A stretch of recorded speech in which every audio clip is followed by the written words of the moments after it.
God of War 4 dropped in 2018 and showcased a lot of new ideas from a dev team that have been doing these types of games for almost a decade. It was a change in formula but not a complete reboot, hence given the name soft reboot for what it did, because it is a continuation of the other God of Wars. The game had a lot of flaws, but overall was a good game with some interesting combat that wasn't developed completely because it was their first game with this formula. So ideas were simple: make it grounded in the literal sense, have a small enemy here, have big enemy there, have this and that here and there, and boom, you got yourself the game of the year. When I said it had a lot of flaws, what I meant was that the game got too dragged and panned for no reason whatsoever. You had walkie-talkies, a bunch of them, and these are a special type of bad in modern Sony exclusives. The games might have a skip cutscene button, but you don't have a skip walkie-talkie button to skip these long sections where you just hold the left stick forward for 10 minutes. And other flaws are somewhat in the combat system revolving around this semi-RPG system that it had, and some inconsistencies with some enemies and bosses. Said bosses get me to the next point. The bosses in the game weren't a lot, the quality was good though. You had two amazing boulder fights in the beginning and in the end, a dragon boss, you know, the casual colossal boss in every God of War game, and Magni and Moody, who are interesting and take some skill to juggle both of them at the same time. In the boss game, you got the Valkyries, some of the best boss fights in like the entire series. Then you have trolls, and let me not kid you here, these got repeated so many times in the game, people hated it so much that in God of War Ragnarok the devs threw shots at the whole situation, making you face a troll in the main story but not to fight him. Kratos literally kills him in a cutscene as in, hey, we heard you, no more trolls in the main campaign. And it was ridiculous in God of War 4, and the breaking point for anyone was the Helheim section. One of the absolute best sections had a troll as a keeper, when it should have been this big bird thingy. But budget wasn't enough, a lot of money was poured into this game, but not infinite money. Overall, a good game that set a lot of questions and had a lot of cool design ideas taken from other games and perfected to some extent.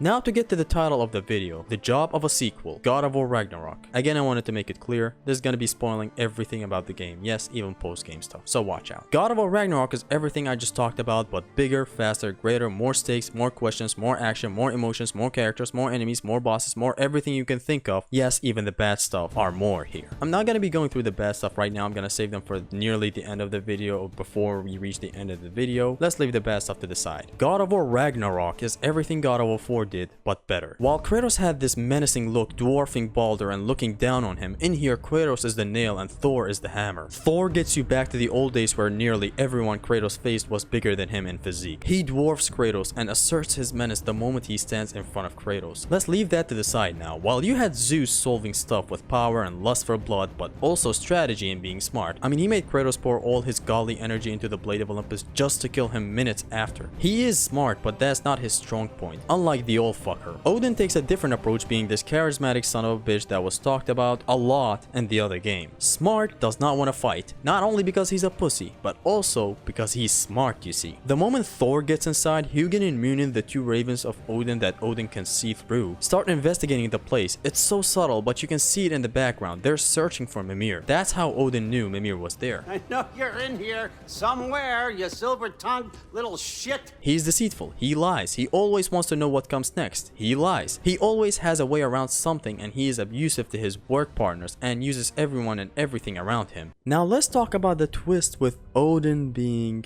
Tyr. I loved it. It wasn't the biggest surprise ever, and we never got to know what was his original plan, but it was still good. This is you talking to the fake Tyr, and this is you talking to the real Tyr. Notice how there's a typo in the fake Tyr's name and how there is the real name for the real Tyr. That's nice. I love how every cutscene has a second meaning the next time you play through the game. It's good. He lies. But the one fatal mistake that he couldn't foresee is that Kratos is smarter than him and could see through his bullshit. No. Kratos knew this was a too good to be true scenario and to never make a deal with a god. All of this starts our first groundbreaking, other game's ending level starting boss fight, Thor. And this fight delivers on all ends. Baldur knocked Kratos to the other side of the house, Thor knocks Kratos to the other side of the realm, showing both how relentless he is and how heavy Mjolnir is. Baldur was sent by Odin, nothing else, it was just another day at the job. Thor on the other hand had vengeance running through him for the deaths of his sons. It was personal. Now on to the fight. It is so good. It's mechanically amazing. The attacks are clear as day. Everything has its counter. Everything is personal. They're both destroyers and they're doing their jobs. Kratos is trying not to fight. Thor is. Kratos can see where Thor is coming from and how he has the right to do the stuff that he's doing. And it's all very good. The fight has a lot of phases and all of them introduce new stuff to play around with the boss fight. The fight is so good. Amongst one of my favorite boss fights ever. He has some very nice attacks that require skill to deal with. Much better than Baldur, but that's not to disrespect what that game's first boss did. It's just facts and my opinion. I am not gonna touch on every other boss fight like I did this one because this is a review and not a retrospective. Just know that nearly all the bosses have depth to them and are mechanically well made with nicely telegraphed attacks and fair moves. Still gonna have to experiment with them whenever the cutscene skip update comes. More on that later. One other boss I feel like talking about is the main colossal boss of this game, Graham. This fight is so good that you might think it's my 10th time fighting him when in fact this was my first try against him. It is that good that I instantly caught a grip on what I'm supposed to do against him. He is very nice with the Dragon's Theme remix from 2018. Again, more about the music later. One small thing I also want to say about the boss is Gna. The new Valkyrie Queen, Gna, is just like Sigrun with some more new moves. A really nice challenge and I can't wait to experiment further with it. With all that out of the way, let's get to the combat. The combat is bigger, faster, more creative, verticality, swinging, dropping, positioning, decision making, fast thinking. It is everything a sequel should do. Just when you thought the blades and the axe were enough to carry the whole game to the end, they give you a spear. The Draupnir spear that has the Spartan scarf on it, giving you the Spartan vibe while using it. And my god, Kratos has perfected spear mastery. It is the first weapon given to a Spartan after all, and this man is good with it. He has a long spear and he knows how to use it. Don't get dirty in the comments. And I love how creative it is. You can take enemies' elements and use it against them. You can embed spears into enemies and detonate them when you want. You have the coolest runic attack in the series and much more once you get into the weapon. Now let me go back to the blades and the axe. Let's start with the axe. And again, the same thing as 2018 except more. While sprinting, instead of only having 2 options, you can charge your axe while you're on the way there to unlock 2 extra options to attack with. While standing, it unlocks a lot of new possibilities ranging from different axe throws to different combo starters, and this is not it. You have a better attack for holding R1 with the axe and same thing with R2. Now the R2 or heavy attack is better for a lot of reasons you see. While the Executioner's Cleave was one of my favorite things to do in God of War 4, in here they changed it to the Serpent's Snare. This attack is much more useful because it gives you one of the best crowd controlling options in the game. You catch an enemy with the axe and throw him into another enemy. It requires timing. It is good. This builds frost and stun to the other enemies. It is much more useful than the Executioner's Cleave. It can be very useful to ring out enemies as well. And against heavy enemies, Kratos does this follow-up slam. It is very powerful. Other than this change, you also have free hits for the heavy attack. Would you look at that? Thank you, a welcome change. And the axe majorly has more moves even at level 1. It is good. You have all the sprinting attacks at level 1 and you can charge the axe at level 1, giving you a new axe throw and a new light attack. Now moving on to the blades, these got the best upgrade ever in the whole combat system. They pretty much shape the combat scenarios around them. You're using them to swing to other platforms, to grapple onto platforms and so on. You're using the Hyperion grapple that is now a normal move instead of a runic attack, which gets me to talk about this. Many of the old game's runic attacks turned into normal attacks, which is so welcome in my book. This Hyperion grapple is the most important one. You can ram yourself to nearly all types of enemies, even some bosses here and there. It's fast and responsive and everything I wanted in the combat grapple.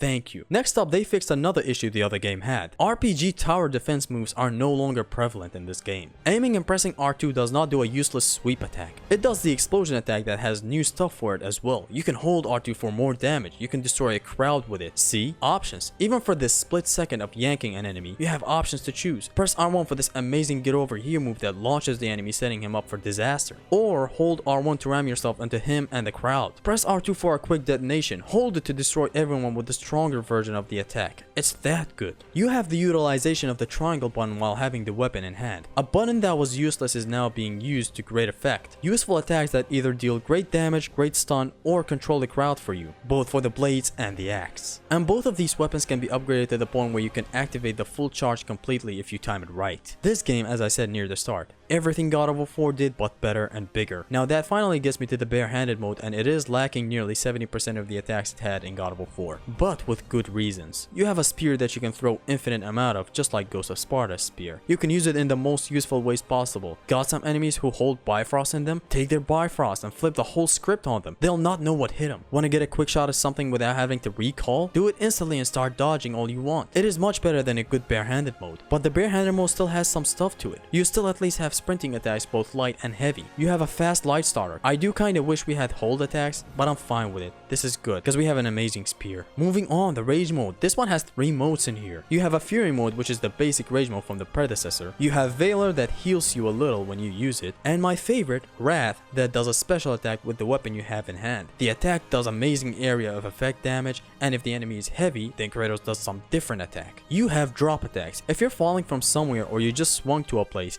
you have various drop down attacks that send the enemy flying and ready to get comboed. You have something not a lot of people know of. You have sweeping after climbing or vaulting over stuff, and after this sweep happens, Kratos follows it up with a second attack, whatever it is, with whatever weapon you have equipped. Some stuff not a lot of people know about in this game, and that makes me happy to explore it more. You better sprint near those ledges because Kratos does this jump instead of just falling, like this. This attack is called the Chaotic Rampage, right? It has a stance that has to happen before you can start the barrage, but you can also do certain attacks that make this attack come out instantly. Do the Hyperion Grapple and keep holding R1 and Kratos instantly does it. Do the forward evade attack and hold R1 and Kratos is instantly in the barrage mode. Same with the sprinting attack.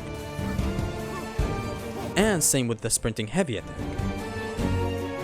Better utilize this special whiplash because you're gonna need it in higher difficulties. Then we're still not done. The shields. Before I talk about the variety of the shields, I want to talk about this cool mechanic where you keep the same follow-up attack even after you parry. Let's say you did a light attack, then you parried and then attacked again. The follow-up to your light attack comes out instead of restarting. And now let's get to the variety of the shields. This game gives you options. You can go into an encounter and spam 6 runic attacks, but you can also experiment with this game's awesome combat system that encourages creative play. What I mean by this is that the game gives you a lot of options. The shields that are in this game give you options. You can have the Dauntless shield for quick parries that build up, and double pressing L1 wrecks the enemy's posture, sending them flying to his friends. That deals more posture damage. I know, I'm aware, I just said posture instead of stun. I know this is God of War and not Sekiro. While you had the shield in the other game pressing L1 just to parry and double pressing L1 to open enemies up. You had it used in most combat scenarios. L1 in God of War 4 had its uses, but not many. L1? More like L1000 with all these options giving to you in Ragnarok. And I don't mean this game has 1000 else, I just meant it gives you a lot of options to play with. You have other shields that allow other types of uses. Maybe you go with a tank build and you will find the Stonewall shield work like wonders for you. Shields are awesome. Next you have the battlefields you fight in. The arenas are all creative and awesome to fight in. It's not just vertical, they're also creative and smart. Look at the amount of in and outs in just this one arena. Can't have that in a lot of games though. This instantly reminded me of Doom Eternal. But hell, this is God of War and it changed drastically from the chore that was God of War 4's grounded combat in the literal sense. You're flying all the time in this one, feeling closer and closer to the original God of Wars, but that's not it. Enemies cling into walls, enemies are smart, enemies have strategy that kinda remind me of another game that had intelligent zombies in it. Use this rock, use this pillar, drop that enemy and ring out this enemy. It never stops to amaze me, and I can't wait for the skip cutscenes update. More on that later. And last but not least, the upgrade system as a whole. I'm gonna start with the armor system, and in here it's not a chore to collect enchantments in every corner and every chest. Armors have their own stats and you can even change the appearance of any armor you want. Whenever you upgrade that armor to the max level, you can put on any armor you want for appearance and keep the stats. The game also has a quick equip option if you don't want to deal with the armor menus. I never used it, but I can see how useful it is. You also have an amulet that you can equip enchantments onto. The enchantments are still here from God of War What's His Fuck, but they are not as many. The weapons still have handles that you can choose, which are good. Shields have those as well, they're called attachments. I have one for my shield where if I get any status effect, I can double tap L1 to transfer the status effect on them, hitting me with a Bifrost. No you. See, that's what I meant when I said L1000. It is a white light joke, but I'm saying it louder. But what else do we have in this game? We have the upgrade tree that has some interesting changes to it. It has the usual dump this many XP to unlock skill, but there's more to it. If you use a skill enough times, you can unlock a side effect or an amplifier to the set skill, and it gives you 3 options for one skill. How cool is that? You don't want this attack to get interrupted easily? Use it enough times to unlock the amplifier for it. Want this attack to do more damage? Unlock the damage amplifier for it. And when you buy an amplifier, you can change it at any time you want for free. You don't have to buy all 3 amplifiers for that one attack. It's so great and welcomed in this franchise that has all that good jazz, but is pointless since modern gaming is only about 50% of what I just talked about.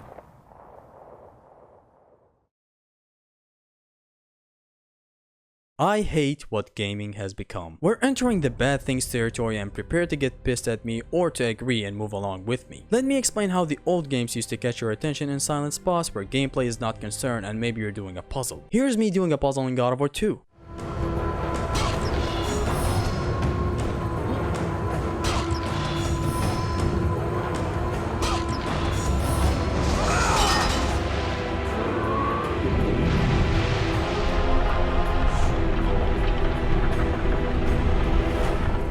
And now here's me trying to solve a puzzle in God of War Ragnarok. Looks like the path continues on the other side of that geyser. Okay, there's gotta be some way to turn the wheel up here. Oh wow, nice job getting it to lower exactly where we need it. Father, up there. I think we need to get that wheel moving, but the water doesn't reach. Okay, we froze one of those geysers. Is there another one somewhere? Hey, did that geyser up there just get stronger? What about freezing the geyser under the wheel? The water flow's blocked.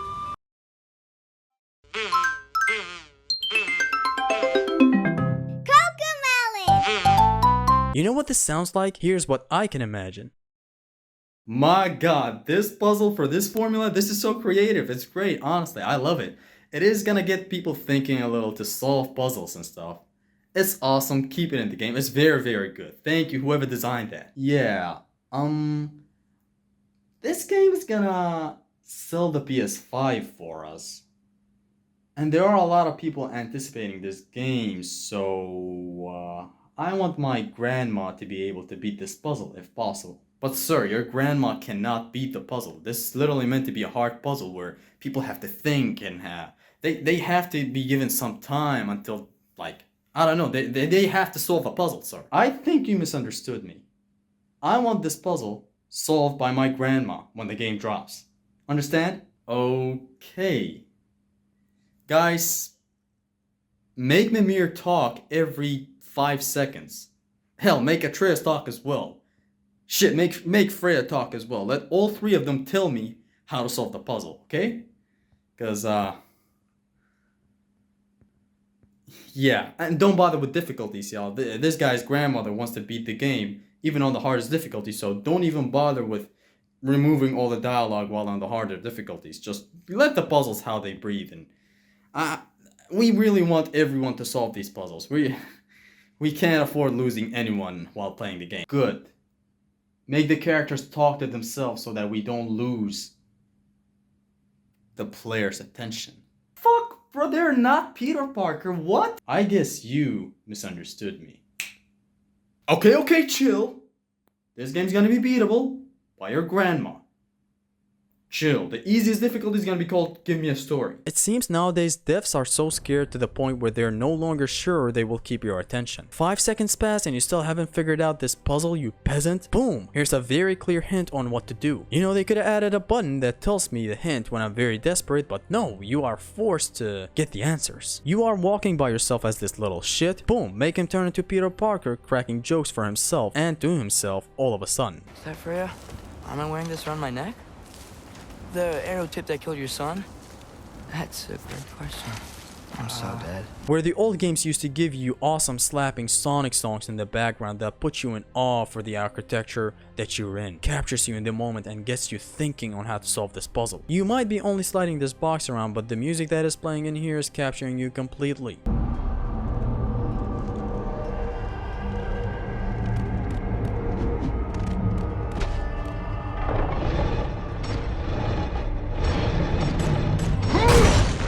You are absorbed in the setting. You're in this hole in nowhere in Rhodes right now, sliding this box around, but there is this amazing music that helps you think. Nowadays, you have God of War being afraid to breathe for 10 seconds without some joke being cracked while alone, or some hints being thrown in every 5 seconds during puzzles. You get walkie-talkies instead of cutscenes because they want to keep you engaged in the game. This is how the old games used to keep you engaged, and this is what's become of that as of late. Catch this, you have a 5-minute long cutscene going. Then after 5 minutes where the cutscene ends, the game maybe tells you, hey, push this button. You press the button just to transition your game into another multi-minute cutscene. And here I am asking modern gaming devs, who is this for? This was a very big problem in 2018, and they never acted upon it in Ragnarok. There are more walkie-talkies here that could have perfectly been a cutscene, but no. Turn it into a quote-unquote gameplay session just to keep the controller in the player's hand. Gameplay is supreme, but this is not this game's gameplay. Santa Monica are not taking these critiques well enough, because if they did, they would have acted upon them. All the damn critiques of walkie-talkies went from one ear to another, it seems. Spider Dude Miles Blackteen took the hint and removed the chore that was MJ stealth sections. God of War Ragnarok did not listen to a single critique about walkie-talkies and just went with it. This is made for a first-time experience only. At least this time around, release an update that allows me to skip the real nemesis of a cutscene, that is the walkie-talkies. You seem to advertise and sell this game based on the accessibility options that it has, well then give me an option for the combat nerds. Give me an option to skip walkie-talkies, to skip Atreus sections as a whole, because that's what accessibility is all about. If you want to have multiple characters being played in your game, then perhaps consider adding missions to the game to select or not select Atreus missions to be replayed. All about accessibility, they said. Allow me to skip this long travel time. This again is good on a first walkthrough, but not on a second or third, or in my case, infinite amount of replaying the game. What's the point of this one shot when I've finished the game and you specifically ended the one shot with this official credits that rolled up in here? This credit literally rolled up. Do I have to go through the realm between realm every time, even in my 50th walkthrough, just to go from Niflheim to Muspelheim? Spider-Man has the best traveling mechanics with this awesome fast swinging and stuff, yet they still had their fast travel in Bay. People who play your games once and drop them are important, yes, but that doesn't mean you should throw the gameplay guys into the wind as a sacrifice to those guys. I don't need Chris Judge to tell me this is an interactive movie. Hell, I don't want him to advertise the game in that way. This is not an interactive movie.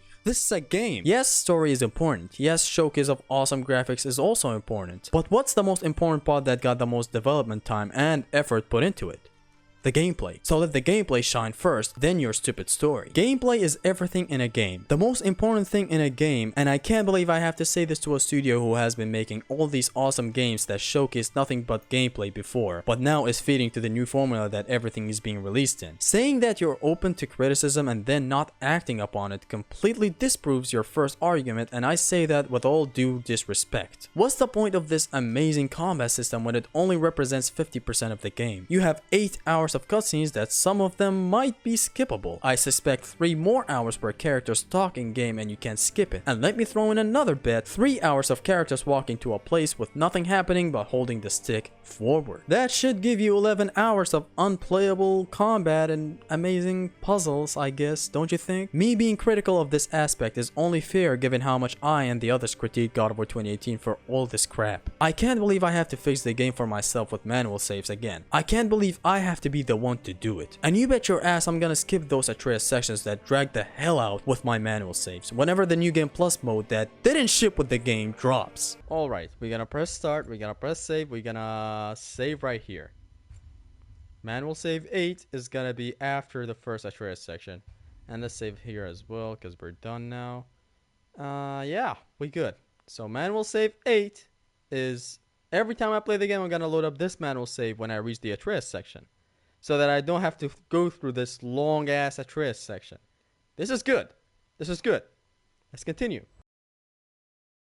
Because that's how it is. Right now, the average combat enjoyer would be insane to experiment with the game's combat encounters because it legit takes you 25 minutes to officially start the game. Yes, I am being serious. That's why I have this manual save that starts me right here. Seems like I have to do all the work that the devs are not willing to put into the game. How come I can't skip a cutscene in a 2023 game? It's fine, it will be fixed with an update. Well, fuck Sherlock, it should have been built into the game. Nobody has time to grind armor and weapon upgrades again. Search in every nook and cranny for Hacksilver. Nobody has time to go through multi-minute unskippable cutscenes, and sure motherfucking hell that 3000 suns get burnt in, nobody has time to hold the left stick forward for 10 minutes just to get to an encounter, then followed by a cutscene, then another walkie-talkie. Nobody has time to sit through, or I guess stand on, the realm between realms just to get from Muspelheim to Niflheim from one combat experiment to another, because that's what I do as a combat enjoyer. I would much prefer a 15 seconds loading screen rather than run to this mystic the gateway to travel to this realm, wait here, but it's fine, we have dialogue just to arrive in place after 3 minutes. What about post-game? What about second walkthroughs? Now let me tell you, you might come at me in the comments saying God of War 1 did not have New Game Plus, but oh, God of War 1 wasn't an RPG game where you have to build armors and stuff. You had weapon upgrades, that's it. Zesty, you're gonna skip cutscenes in most of the old God of Wars as well. Well, fuck again, welcome bro. God of War Ragnarok has 7 hours worth of cutscenes while the older games had a maximum of 2 hours of cutscenes. I just finished the game. Fucking dump this one-shot camera. Have you not considered future hardware? What if the PS6 drops tomorrow? These God of Wars will have the same loading times 2 generations after. No one needs to...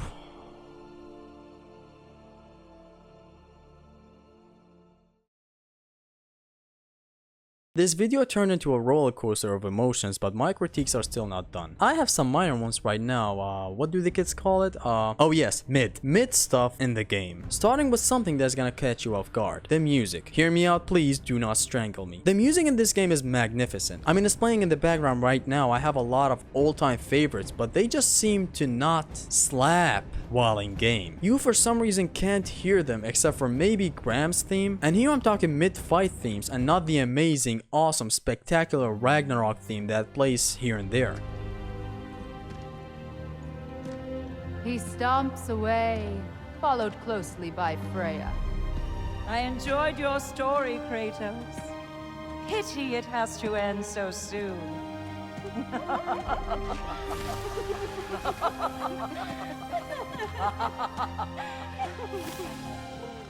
I'm talking the bosses, except for Graham where you can hear his theme nice and sound. The others, however, did not get the same treatment for some reason. While you had God of War 1 Ares theme punching you straight the moment the boss fight starts, then in God of War 2 you had this theme that builds up as you fight Zeus more and more. Things get more intense, things get crazier the more you go. In God of War 3 they remixed Zeus Wrath Divine and they added more drums and more melodical stuffs, and it just got even crazier the more you fought the guy. In God of War Ascension it captured you perfectly in the madness. It's even called the Madness of the Furies. Thor's track is so awesome, but it wasn't playing at the highest volume, I guess. The dialogue was way higher that made me not remember a single track other than the Ragnarok one when I finished the game. Which is sad because there are tons of masterpieces for this game for when it comes to music. I had a stream the other day and I ranted about the music in the game being forgettable, but I was actually very wrong. I just couldn't hear them loud enough. Now that I've listened to them independently on YouTube, now I know how hard they slap. They're actually very good. Like 90% of these tracks are very well constructed, and I respect this.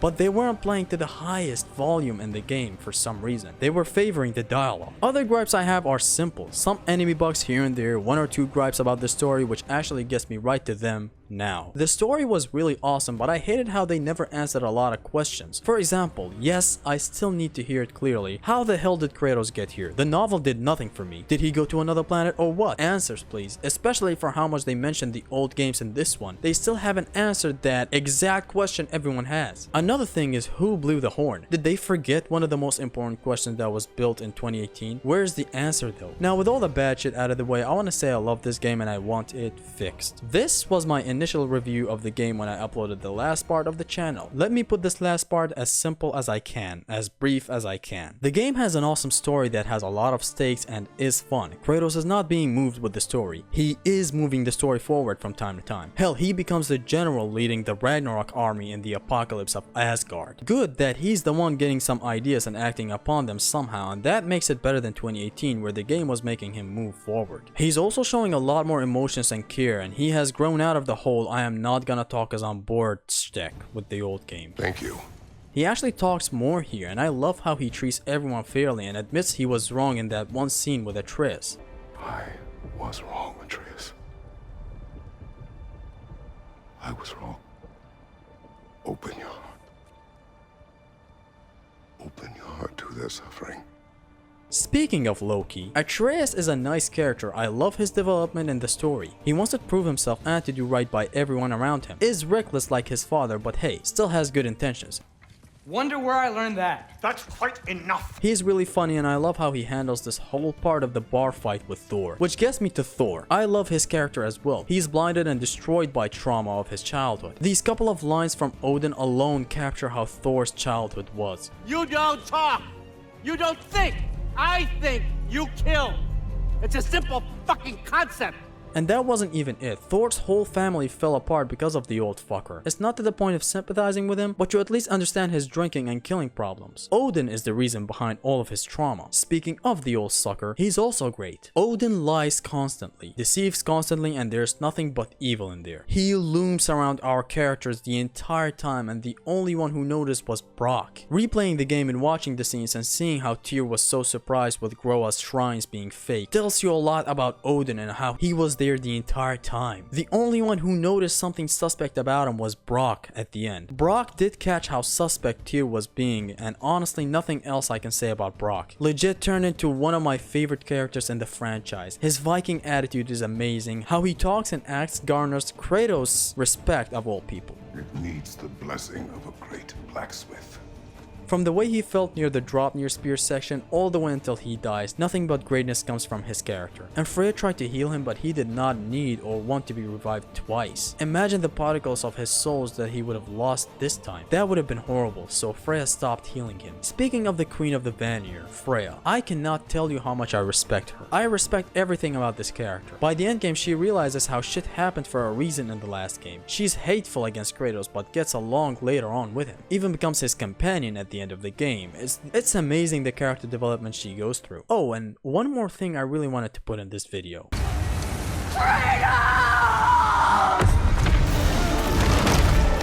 I love the voice acting here. So good. Nothing else. The pacing of the story does get slow with the Atreus sections that I hope we can skip in an update if they actually listen and care about the gamers of the game. Don't want to get into my ranting side again. The realms all looked really nice, and the motherfuckers did it with Asgard. It's my favorite for how it looks. Kratos' development into embracing his past, using the spear to square up now instead of the axe. The spear symbolized a lot of stuff here. It was the only thing that stopped the killer of his son, made him respect the amazing work of the best blacksmith, led the army into Ragnarok with the spear, and destroyed Thor with the spear. Truly magnificent. It all came back to the starting lines with Atreus. Kratos is the general now. All the other characters are mid to good, I would say. Freyr is your average Johnny Cage type beat. Hey bud, General. Sindri is really great with the stuff he expresses to Atreus. Mind if I give you the best advice you've heard all day? And possibly ever? Sleep. Mimir is Mimir. And keep the change, you bastard! Angerboda, I hate her. Heimdall, I wanna punch him. Fenrir, I wanna pet him. And finally, Ratatoskr, the best character in all of gaming. Thank you guys for watching my long videos. I love this game and franchise, and I want it to get better. Santa Monica should really get its shit together and reconsider this new path, not by changing it or change it. I like the older games more, but since I know they won't do anything, fine, just fix this formula. But by fixing what's fucked up in these games, because gameplay is supreme. They need to know it. We're here for you. Okay, it is 3 a.m. right now, and I'm entering the finishing stages of this editing session, and I just wanted to say something. I was serious with that Through meme, you know, the whole "we're here for you" meme and stuff. Because this is such a good game. I honestly don't want it to fall like this. I don't want it to age badly. It's a very good game. There are some stupid mistakes like the walkie-talkies that they are fixable. I'm serious, it takes a lot of dev time. But it should act as a game. Because it's a phenomenal piece of art. The voice acting, the sound design, the 15 bosses just in the main story, the enemy encounters, everything is so good. But walkie-talkies and unskippable cutscenes and lack of New Game Plus really hold it back, so I hope it's... Overall, the game is fantastic. Some stuff are holding it back, they're making it really bad. And I don't want it to stay like this. I mean, hell, if I can fix it with manual saves and all that's good for me. What about other people who don't have time for that? Like, I'm gonna have to do a lot of stuff to get comfortable with it like 2018. Gonna have to wait for New Game Plus. Do a whole run of New Game Plus to get the armors and all the stuff for New Game Plus. Then do another full run, and in this full run where I would be planting my seeds and putting my manual saves on, and then I'll be comfortable with playing it. Why all this grind? And no, I don't think anyone else is willing to put in this grind. I hope it's fixed. I hope we can just get a button to skip walkie-talkies. It has been your Stream Gamer Zesty. Peace.